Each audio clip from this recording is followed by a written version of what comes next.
வணக்கம் நண்பர்களே. கார்த்தி ரேவதி சீரியல் செம பரபரப்பாக போயிட்டு இருக்குன்னே சொல்லலாங்க. பரபரப்பான கட்டத்தில் பார்த்தோன்னா உயர் அதிகாரி ஒருத்தங்க வராங்க. அவங்க என்னையா இங்கே பிரச்சனை நடக்கும் அப்படின்னு நம்ம சாமுண்டேஸ்வரி கிட்ட பணம் வாங்கி சந்திரா கிட்டையும் பணம் வாங்கி செய்யக்கூடிய அந்த அதிகாரிகிட்ட கேட்குறாங்க. எதுக்காக இங்கே போலீஸ் மக்களுக்கு மேலே தடியடி நடத்த அளவுக்கு என்ன பிரச்சனை அப்படின்னு சொல்லினோம். ஒரு பொண்ணை கடத்திட்டாங்கன்னு அவங்க அம்மா கம்ப்ளைண்ட் கொடுத்துருக்காங்க. அதனால தான் நாங்கள் உள்ளுக தூக்கி வச்சுருக்கோம். லாக்கப்பில் இருக்க கைதியை வெளியே விடுறதுக்கு இங்கே பண்ணிட்டு இருக்காங்க போராட்டம் அப்படின்னு சொல்ல நேரம். என்ன இது இப்படி இருக்குது அப்படின்னு நம்ம ரேவதி கிட்ட போகிறாங்க அதிகாரி. அப்போ தான் அந்த பொண்ணே நான் தான், என் கணவரை தான் உள்ளுக தூக்கி வச்சுருக்காங்க. என் கணவர் எந்த தப்பும் பண்ணலை, விடுங்க, நானாட்டு தான் என் புருஷன் கூட சேர்ந்து வாழ நிற்கிறேன் அப்படின்னு சொல்கிறேன். ஆனாலும் எங்கள் அம்மா கிட்டேயும் எங்கள் சித்திக்கிட்டையும் பணத்தை வாங்கிக்கிட்டு இந்த அதிகாரி இப்படி நடந்துக்கிறாங்க அப்படின்னு சொல்ல நேரம். அந்த அதிகாரியை வெளுத்தெடுக்கிறாங்க உயர் அதிகாரி. இந்த பாரு, இந்த வேலையெல்லாம் வச்சுக்க கூடாது. சாமுண்டேஸ்வரி மேடத்துக்கும் அவங்க பொண்ணுக்கும் எந்த பிரச்சனையும் இருந்துட்டு போட்டோம். ஆனால் இவங்க ரேவதியும் கார்த்தியும் கணவன் மனைவி. அப்படி இருக்க நேரம் நீ அவங்க ரெண்டு பேரும் ஒன்று சேர்ந்து வாழணும்னு முடிவெடுத்த கூடவு அவங்களுக்குள்ள பிரச்சனைக்காண்டி நீ அவங்கள கார்த்தியை உள்ளுக்கு தூக்கி வச்சிருக்கிறது ரொம்ப தப்பு. இப்போ உடனே வெளியே விடு அப்படின்னு அந்த இடத்துல கார்த்தியை வெளியே விட வைக்கிறாங்க. அதுவும் இல்லாமல் நம்ம கார்த்திகிட்ட மன்னிப்பு கேட்குறாங்க. நடந்த விஷயத்துக்கு நான் உங்கள்கிட்ட மன்னிப்பு கேட்குறேன். இப்படி முட்டாள்தனமாக சில அதிகாரிகள் இருக்கிறதுனால தான் இந்த டிபார்ட்மெண்ட்டுக்கு இவ்வளோ கெட்ட பேர் இருக்குது அப்படின்னு அந்த இடத்துல சொல்லுறாங்கன்னு சொல்லலாம். ஒரு கட்டத்தில் பார்த்தோன்னா நம்ம கார்த்தியும் ரேவதியும் கூட்டிக்கிட்டு அந்த அதிகாரி நேராக சாமுண்டேஸ்வரி வீட்டுக்கு போகிறாங்க. இந்த பாருங்கள், உங்களால் ஏகப்பட்ட பிரச்சனை மேடம். அவங்க ரெண்டு பேருமே கணவன் மனைவி. அப்படி இருக்க நேரம் அவங்கள பிரிக்க நீங்கள் யார்? அவங்க ரெண்டு பேரும் சேர்ந்து வாழ முடிவெடுத்திருக்காங்க அப்படின்னு அந்த இடத்துல சொல்லிக்கிட்டு அவங்கள பிரிக்க வேலையை இதோடி விட்டுருங்க, சட்டத்தில் இதுக்கு இடம் கிடையாது அப்படின்னு அந்த இடத்துல நம்ம சாமுண்டேஸ்வரியை வார்ன் பண்ணுறாங்க. நம்ம சாமுண்டேஸ்வரி யார் என்ன சொன்னாலும் பரவாயில்ல, எனக்கு இந்த டிரைவர் பெயர் கூட என் பொண்ணு சேர்ந்து வாழக்கூடாது, எந்த வகையால் நான் குடைச்சல் கொடுப்பேன் அப்படின்னு அந்த இடத்துல திருந்தாத ஜென்மமாட்டு நம்ம சாமுண்டேஸ்வரி இருக்காங்க. அதை பற்றி தாங்க இந்த வீடியோக்குள்ளே பார்க்க போகிறோம்.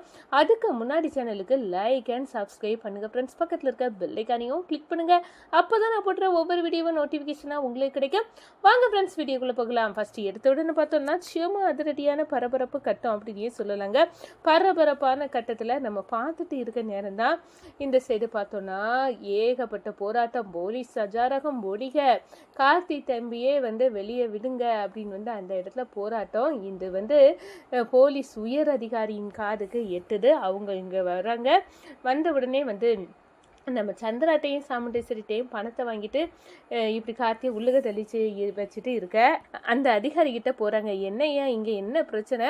போலீஸ் பொதுமக்கள் மீது தடியடி நடத்திட்டு இருக்கு, மக்கள் மீது அடிக்களவுக்கு இங்கே அப்படி என்ன பிரச்சனை அப்படின்னு கேட்க நேரம். லாக்கப்பில் இருக்க ஒரு கைதியை வெளியே விடுறதுக்காக தான் வெளியே இவ்வளோ போராட்டம் நடக்குது. அப்படியா, லாக்கப்பில் இருக்க கைதியா அப்படின்னு சொல்ல நேரம் நம்ம ரேவதி ஓடி வராங்க. லாக்கப்பில் இருக்கிறது என் புருஷன்தான், நான் என் கணவரோட சேர்ந்து வாழ எனக்கு சம்மதத்தோடு தான் சேர்ந்து வாழ போனேன். ஆனால் எங்கள் அம்மா ஒரு கம்ப்ளைண்ட் கொடுத்துருக்காங்க, என்னை இவர் கடத்தி வச்சிருக்காருன்னு. அதுக்காக தான் இவ்வளோ பெரிய போராட்டம். அந்த பொண்ணை சம்மந்தப்பட்ட பொண்ணே என்னை கடத்தலை, என்னோட கணவர் தான் அப்படின்னு சொல்லியிருக்கு. அது பிறகும் நீ பிடிச்சி வச்சு அவங்க அம்மாவுக்காக நீ மொத்த டிபார்ட்மெண்ட்டையும் அசிங்கப்படுத்திட்டு இருக்க அப்படின்னு உடனே இப்போ வெளியே விடு அப்படின்னு சொல்கிறாங்க. ஒரு கட்டத்தில் பார்த்தோம்னா நம்ம கார்த்தி வெளியே வராங்க. தம்பி மன்னிச்சிருங்க தம்பி, இப்படி இந்த முட்டாள்தனமான காரியத்தால் எங்கள் டிபார்ட்மெண்ட்டுக்கு அவப்பேராக போச்சு. நீங்கள் கணவன் மனைவி சட்டப்படி எங்களை உங்களால் சேர்த்து தான் வைக்க முடியுமே தவிர பிரிக்க சட்டத்தில் இடம் இல்லை. நீங்கள் ரெண்டு பேருமே சேர்ந்து வாழலாம் அப்படின்னு அந்த இடத்துல சொல்கிறாங்க. அதோட எங்கள் அம்மா கிட்டேயும் பேசுங்க. எங்கள் அம்மா பயங்கரமான ஆளாக இருக்காங்க. அவங்க இல்லாதது பொல்லாதது சொல்லி எப்படியும் என் புருஷனை என்கிட்ட பிரிக்க தான் பார்க்குறாங்க. சரி, நான் வாரேன் அப்படின்னு அதிகாரிகளை அழைச்சிட்டு போய் நம்ம சாமுண்டேஸ்வரியை வெளுத்தெடுக்கிறாங்க நம்ம ரேவதி. இந்த பாருங்க, உங்கள் பொண்ணு முழு மனதோட புருஷன் கூட சேர்ந்து வாழேன்னு போயிருக்கா. ஆனால் அந்த அது அப்படி இருந்தோ அது தெரிஞ்சோ நீங்கள் போலீஸ் டிபார்ட்மெண்ட்டிட்ட பொய்யான தகவல், அதான் கடத்திட்டு போயிட்டான் அப்படின்னு ஒரு தகவலை கொடுத்து கொண்டு நீங்கள் கம்ப்ளைண்ட் கொடுத்து இவரை உள்ளுக தூக்கி வச்சது சட்டப்படி தப்பு. சட்டப்படி பார்த்தா உங்கள்கிட்ட நாங்கள் இப்போ அரெஸ்ட் பண்ண வேண்டியது இருக்கும். ஆனால் வேண்டாம் அப்படின்னு தான் விடுறேன். இவ்வளோ பப்ளிக்கில் இவ்வளோ பெரிய பொறுப்பில் இருந்துக்கிட்டு நீங்கள் இந்த வேலையை பார்க்குறீங்களே அப்படின்னு வந்து அந்த இடத்துல சாமுண்டேஸ்வரியை வெளுத்தெடுத்துட்டு 2 பேருமே மேஜர் அப்படி இருக்க நேரம் அவங்க சேர்ந்து வாழறதுல உங்களுக்கு என்ன விருப்பம்? உங்களுக்கு விருப்பம் இல்லாட்டாலும் அவங்க 2 பேரும் கணவன் மனைவி. இதுக்கு மேலே வந்து இவங்களை பிரிக்க முயற்சித்தீங்க, உங்களுக்கு அவ்வளவுதான் அப்படின்னு வந்து அந்த இடத்துல காட்டுன்னு வந்து காட்டிடுறாங்க அப்படின்னே சொல்லலாம். இந்த சைடு பார்த்தோன்னா அதிகாரிக போயிடறாங்க. நம்ம ரேவதி அவங்க அம்மாவை பார்த்து, அம்மா இந்த தடவை விட்டுட்டேன், இனி ஒருக்கா என் புருஷன் மீது நீங்கள் ஏதாவது நடவடிக்கை எடுத்தீங்க உங்களை விட மாட்டேமா அப்படின்னு வந்து அந்த இடத்துல வந்து சொல்லுறாங்க. ஒரு கட்டத்தில் பார்த்தோன்னா நம்ம கார்த்திகை வந்து சாமுண்டேஸ்வரிட்ட இந்த பாருங்கள், உங்களுக்கு என் மேலே இருக்க கோபம் எங்கள் குடும்பத்து மேலே இருக்க கோபத்தினால தானே இப்படி வந்து நடந்துக்கிட்டீங்க. செய்யாத தப்புக்காக எங்கள் தாத்தா தான் வந்து உங்கள் அம்மா சாவுக்கு காரணம்னு நீங்கள் நம்பிக்கிட்டு இருக்கீங்க. ஆனால் அந்த நம்பிக்கையே பொய்யானது அப்படின்னு வந்து நான் உடைச்சி காட்டுறேன். கும்பாபிஷேகத்துக்கு முன்னாடியே நான் அத்தை நிரூபிப்பேன்.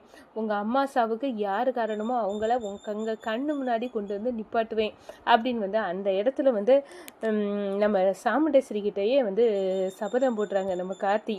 இந்த பாருங்க அத்தை, நீங்கள் வந்து நம்புங்க, உங்கள் அம்மா சாவுக்கான காரணத்தை நான் உங்ககிட்ட வந்து நிரூபிப்பேன், அப்போ தான் உங்களுக்கு வந்து தெரிய வரும் அப்படின்னு வந்து அந்த இடத்துல வந்து வெளுத்து எடுக்கிறாங்க. இந்த சைடு பார்த்தோன்னா நம்ம சாமுண்டேஸ்வரி அம்மா வீட்டில் தானே வந்து சண்முகம் ஏட்டோட மனைவி வந்து வேலை பார்க்குறாங்க. அவங்க என்ன பிரச்சனை, கார்த்தி தம்பிக்கும் இவங்களுக்கும் ஏதாவது பிரச்சனை இருக்குமா? அது வந்து கண்டிப்பாக கார்த்தி தம்பி மாதிரி ஒரு நல்ல தம்பி கிடையாது. 2 பேருமே ரேவதியும் நல்லவங்க, 2 பேருமே சேர்ந்து வாழ்றது. அம்மா அந்த சாமுண்டேஸ்வரி அம்மாவுக்கு என்னதான் பிரச்சனை அப்படின்னு வந்து அந்த இடத்துல வந்து நம்ம ரேவதியை கூட்டி என்னம்மா பிரச்சனை உங்கள் குடும்பத்துக்குள்ள அப்படின்னு வந்து கேட்க நேரம் தான், இல்லை எங்கள் பாட்டி சாவுக்கு காரணம் வந்து இந்த எங்கள் தாத்தா ராஜசேதுபதி குடும்பம் தான் அப்படின்னு வந்து ஒரு பிரச்சனை ஓடிக்கிட்டு இருக்குது அப்படின்னு வந்து சொல்லு நேரம், உங்கள் தாத்தா ராஜசேதுபதி தான். நான் அப்போ உங்கள் அம்மாவோட அம்மா பேர் சிவகாமி அம்மாவா அப்படின்னு சொல்ல நேரம், அவங்க அப்போ என் புருஷன் ஒப்படைச்ச டார்கெட் வந்து இந்த வீட்டில் சார்ந்தது தானா, அப்போ உண்மையை நான் சொல்கிறேன் அப்படின்னு வந்து இந்த பாருங்கம்மா, என்கிட்ட போஸ்ட்மார்ட்டம் ரிப்போர்ட் இருக்குது, உங்கள் அம்மா சாவுக்கு காரணம் வந்து வேற யாருமே இல்லை, முத்துவேல் தான் அவங்க சாப்பாட்டில் விஷத்தை வச்சுது அப்படின்னு வந்து அந்த இடத்துல வந்து நிரூபிக்கிறாங்க. இதுக்கு வந்து ஆதாரம் என் கணவர் சண்முகம் ஏட்டு. ஓ, நீங்கள் சண்முகம் ஏட்டோட மனைவி தானா? ஆமாம், அவர் எனக்கு இத்தனை வருஷமாக ஒரு பொறுப்பை என் தலையில் வந்து இறக்கி வச்சுருந்தாரு. நான் எங்கே யாருக்கிட்ட சொல்லணும்னு தெரியாமல் தான் இருந்தேன். ஆனால் இப்போ வந்து நான் சொல்ல வேண்டியது இந்த வீட்டில் தான் அப்படின்னு உள்ள விஷயம் எனக்கு புரிஞ்சு போச்சு அப்படின்னு வந்து அந்த இடத்துல சொல்ல நேரம் அப்படியே வந்து நடுங்கி வந்து போகிறாங்க. இந்த இதை வந்து போட்டு உடைச்சிட்டாரே உண்மையை அப்படின்னு வந்து சொல்ல நேரம், எப்படியாவது வந்து எங்கள் அம்மா சாவுக்கு காரணமான முத்துவேலை வந்து நான் பழி வாங்கணும். ஆனால் இத்தனை வருஷம் செய்யாத தப்புக்கு ராஜசேதுபதி குடும்பத்தை இவ்வளோ தூரம் நான் ஆட்டி படைச்சிட்டேனே அப்படின்னு வந்து பரமேஸ்வரி பாட்டிக்கு காலில் வந்து மன்னிப்பு கேட்க நம்ம சாமுண்டேஸ்வரி ஓடுறாங்க அப்படின்னே சொல்லலாங்க.